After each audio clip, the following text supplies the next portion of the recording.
নাজিবা, আমাদের একটা খুব কমন প্রশ্ন থাকে, সেইটা দিয়ে আপনাকে এই আয়োজনটা শুরু করতে যাচ্ছি। Are you famous? I don't think so. কেন? কিন্তু আমার মনে হয় এই যে আজকে এই আয়োজনে আপনার সাথে ইন্টারভিউ দিচ্ছি, আপনাকে ইন্টারভিউ দিচ্ছি, এখন নিশ্চয়ই আমি ফেমাস হয়ে যাবো। আপনি ফেমাস। ফেমাস হচ্ছে একটা, আমরা একটু বলি, ক্লারিফিকেশন দেই, সেটা হচ্ছে একটা রূপক শব্দ। আমরা বিশ্বাস করি এই পৃথিবীতে প্রত্যেকটা মানুষ অসাধারণ, এবং সেটা শুধুমাত্র তাদের কাজের জন্য। এই কাজটাই হচ্ছে একটা ফেমাস। আপনি কাজ করছেন তো, সো নাজিবা কাজ করছে, নাজিবা বিভিন্ন স্ক্রিনে আছে, সো নাজিবাকে আমরা দেখছি বিভিন্ন প্ল্যাটফর্মে, সেই হিসাবে নাজিবা ফেমাস। সেই হিসেবে হয়তো। হ্যাঁ, একই প্রশ্ন টনিদা আপনার কাছে, আর ইউ ফেমাস?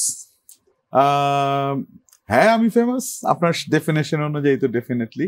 কিন্তু আমার মনে হয় যে যেই অর্থে আমরা ফেমাস শব্দ ব্যবহার করি, যেটা আপনি বললেন, তো সেই অর্থে হয়তো বা নাও হতে পারি, কিন্তু আমার নিজের কাজের জায়গাতে বা আমার নিজের পরিবারে, নিজের কাছের মানুষদের সাথে, নিজের বন্ধু মহলে আমি অনেক ফেমাস। আপনি অনেক জায়গাতেই ফেমাস।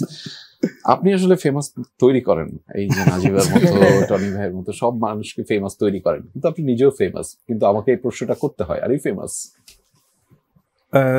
এটা আসলে ওরা বলতে পারবে। আচ্ছা, কারণ আমাদের তিনজনের মধ্যে মনে হয় সবচেয়ে বেশি জনপ্রিয় নাম হচ্ছে রাকেশ বসু।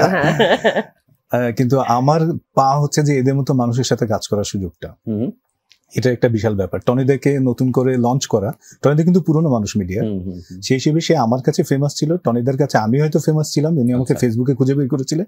আর নাজিবা তো আমার খুবই পছন্দের আর্টিস্ট, কারণ আমি তাকে টিভি স্ক্রিনে প্রথম আবিষ্কার করছি। রাইট। একদমই বিরিয়ানিটা কে বাজায়?